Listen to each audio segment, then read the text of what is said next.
Okay, new question and a new trait for us to deal with. In Dalmatian dogs, the spotted condition is dominant to non-spotted. So, as you know, the drill is we're supposed to put a legend up before we do anything else. So, we're going to have to come up with names for these two alleles and get all that organized. If big S is for spotted,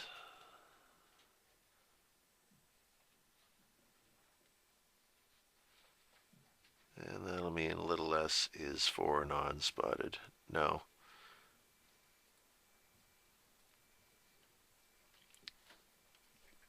Some teachers will say, and this is reasonable, that there are some letters that you should avoid using and that S is one of them because it's too easy to make a big S and a little s that are close together, and it's hard to tell which one you've written if you're not careful with your writing. I'm just going to be careful with my writing.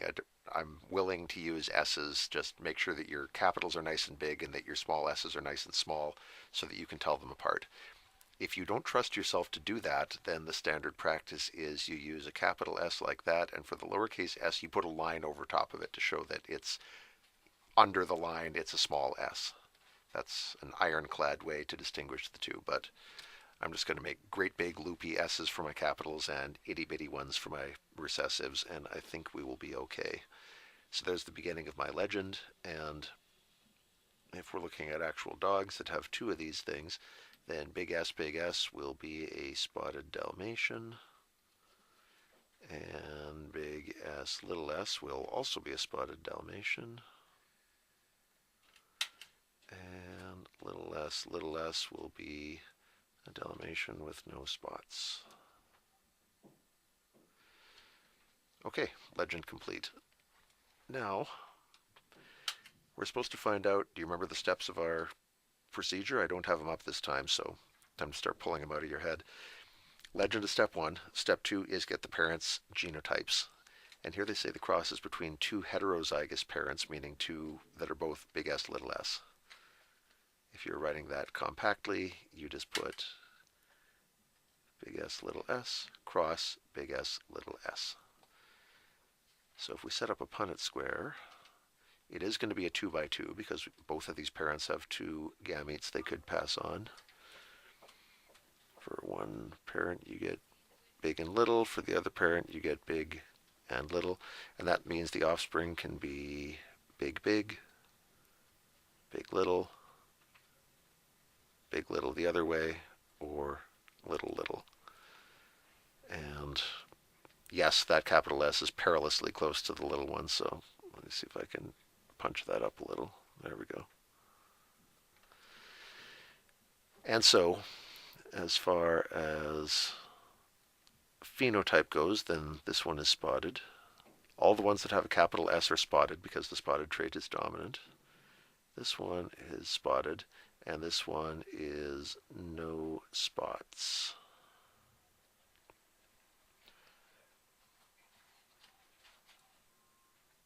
Okay, so show across, done. They don't ask for any of the geno or phenotype ratios, so I'm going to take a break from those. But if they did want them, we'd say there are 3 spotted dogs here for every one with no spots, and for the genotype ratio, you'd get 1 double dominant, 2 hetero, and 1 double recessive. Easy enough. Oh, and 3B, I see the word unknown in there, so it looks like they're about to get mean on us. A spotted female Dalmatian mates with an unknown father. Okay, what does that tell us about the parents? The legend is the same. It's the same traits we're talking about. The mother is spotted, which is not amazing news. That just tells us the mother has one of these two genotypes, meaning she's capital S and then don't know what the second thing is. So mom is capital S blank for now. Hopefully we can fill in that blank soon.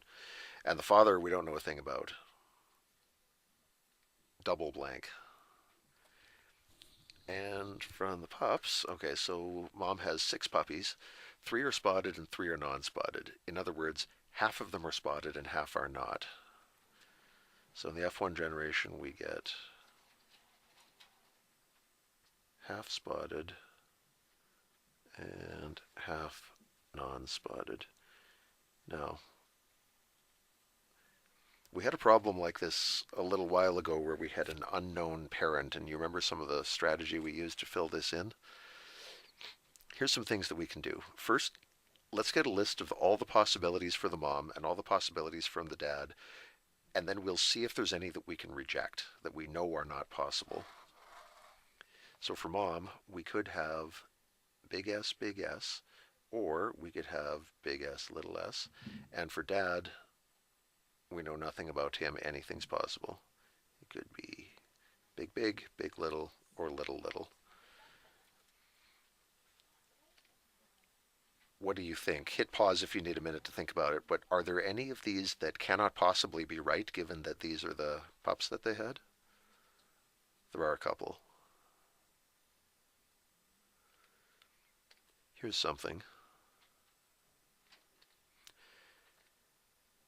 If one of the parents was big S, that would mean every single offspring would get the big S spotted allele.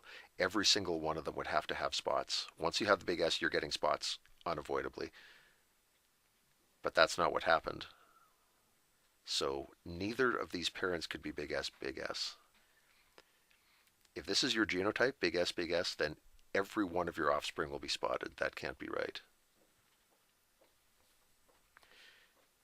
Now, I'm going to do something here that I didn't do the first time, but I hope you'll dig it. It does make a certain amount of sense. If some of their puppies are non-spotted, that means some of their puppies are little s, little s. Now, thinking about this, everyone has two chromosomes, and one of them came from their dad, and one of them came from their mom. And in this case, these puppies got a little s from their dad, and apparently a little s from their mom also. So, the fact that these exist has to mean that mom has a little s allele, because some of her offspring got that from her, and half of them got a little s from dad also. Both parents must have little s because some of their offspring got two. This means mom contributed one, dad also contributed one, so apparently he must have one. So that tells us a lot. The last question is, what do we put in this space? We've got mom figured out. And for dad, we're down to two possibilities. Dad could be double recessive or he could be heterozygous. Is there a way to tell which one it is? I can't really think of a clean way to just make a decision based on this, but what I suggest, and this is a good strategy because it works for all kinds of stuff, is we can try both of these. We're supposed to be practicing Punnett squares anyway, so let's do a couple Punnett squares and see what happens. We know mom is big S, little s. Dad is one of these two things. Let's try them both. We could do mom with, I'll put dad question mark, because dad could be this. And the other possibility is mom is big S, little s, and dad is two lower cases. Again, I'll go dad question mark. I'm not sure which one of these it is, but let's do the two Punnett squares, and hopefully one of them will look like a 50-50, and the other one will look like something else. And then we'll know.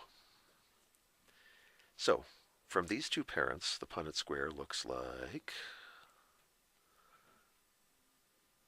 big, little. From the other parent, big, little, right? This is alleles from one parent, alleles from the other parent. And the combinations we get from that are big, big, big, little, little, little. This looks like 3/4 spotted, 1/4 non-spotted.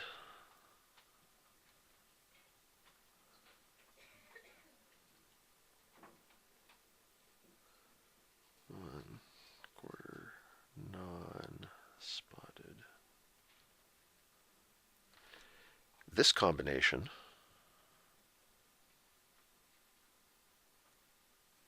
we get big S, little s from one parent. The other parent can only contribute little s, so I'm actually just going to forget about that second column or erase it, whatever you like.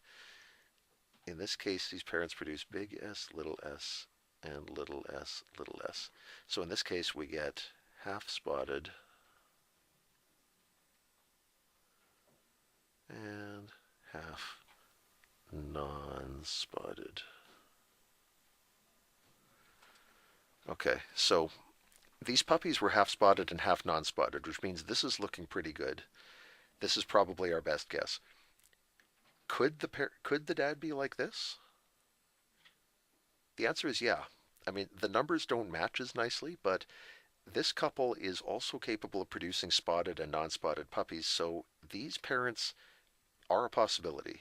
I know these numbers match beautifully and these don't, but remember that these are chances, and that means these two parents are not guaranteed to always have three-quarters spotted and one-quarter non-spotted. I mean, in theory, half of babies are boys and half are girls, and yet my folks had five sons and no daughters. Sometimes the probabilities just break and you get unlikely things happening. So while I know this couple looks like the slam dunk best answer, it could be this.